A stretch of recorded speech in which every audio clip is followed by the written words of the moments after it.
If the people vote yes, this will be the new location for Central High School. However, if they vote no, it will remain a land bank for future use. Just after 10 o'clock. As you can see, police have the whole lot blocked off. That's right, Jenna Zeidler volunteers her time to help dogs and their owners become better roommates. It's volunteers like Jenna who give dogs like Dot over here the opportunity to be so well trained. Dot, come here, Dot. While there's 6 other polar plunges going on across the state today, it just seems like the thing to do.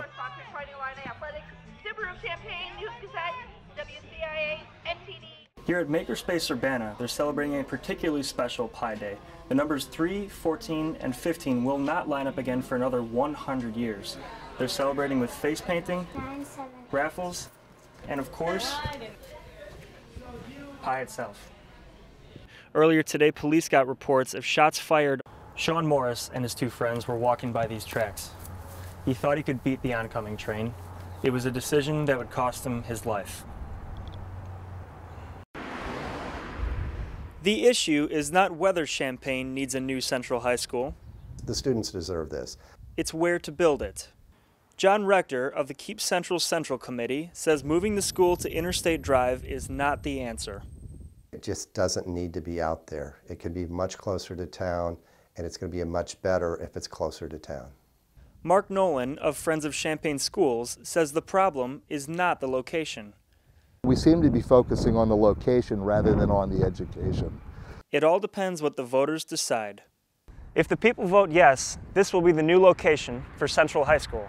However, if they vote no, it will remain a land bank for future use.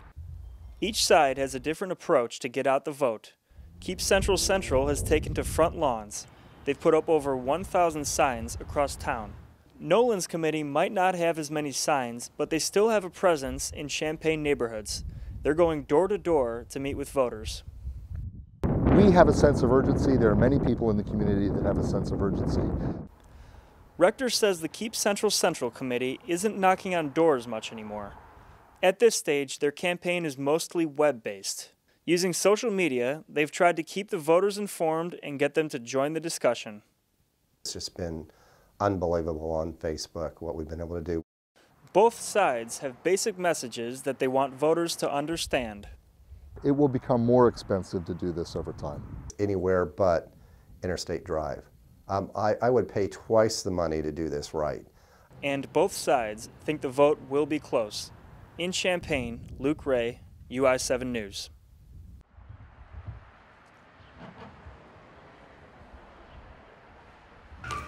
While the president's orders on immigration have led to controversy, many families can breathe a sigh of relief. One University of Illinois student is married to an undocumented immigrant. Together they are raising their 2-year-old daughter. She prefers not to be identified in order to avoid any possible harm to her family. He's just such an important part of our family. My daughter just adores him.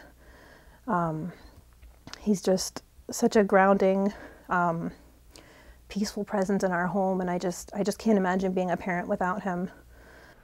Last Tuesday, December 2nd, the Champaign-Urbana Immigration Forum held a briefing at Urbana Middle School to address the recent changes in immigration policy and answer any questions for those who might be affected.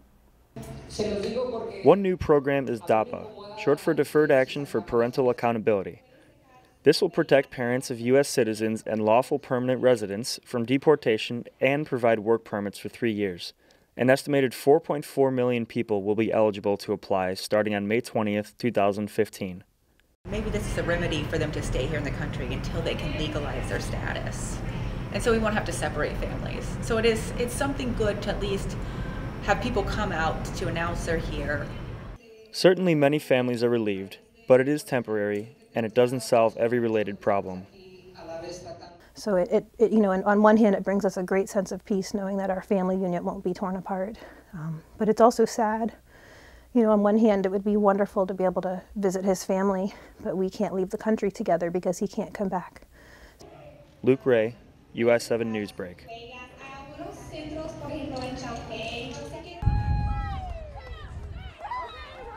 For those involved with Special Olympics athletes, bringing the polar plunge to the University of Illinois means a lot. It's pretty much, I can't think of a place I'd rather be, to be honest. The Polar Plunge has been the biggest fundraiser for Special Olympics Illinois. They've been doing it for 15 years, but this is the first time it's been held at U of I. So we thought if we could kind of bring it to the students, we could get more involvement, and also by that way kind of spreading the word that, you know, about getting community involved and coming to volunteer at our local competitions as well. Walk says because they don't charge athletes to participate, this is how they raise money. Over 300 people took the plunge and raised over $34,000. While there's 6 other polar plunges going on across the state today, it just seems like the thing to do.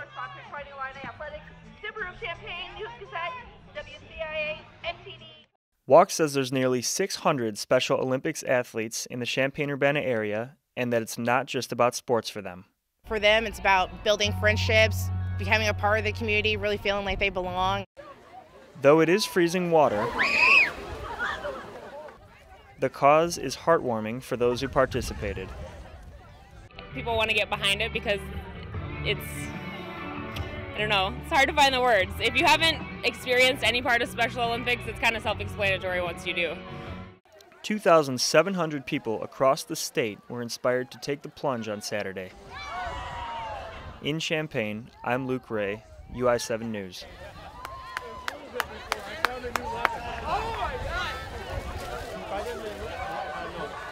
Well, Megan, we are in central Illinois, but it kind of feels like Miami out there today. It's pretty muggy. Even with the chance of rain, temperatures have stayed pretty warm throughout the day. Coming up, we'll take a look at temperatures for the week ahead.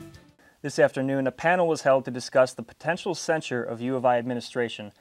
Talk about those efforts a little bit. I mean, is the turnout from students been pretty good? Have you gotten a lot of donations so far?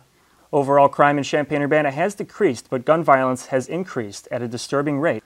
All right, well, a kid playing basketball near Seattle got a bit more than he bargained for. Up next, we'll take a look at those student elections. Plans are underway for Champaign-Urbana's multimodal corridor enhancement project. Police are stressing eating, rest, and hydration for those participating this upcoming Friday. Construction starts next summer and is expected to be completed by 2019.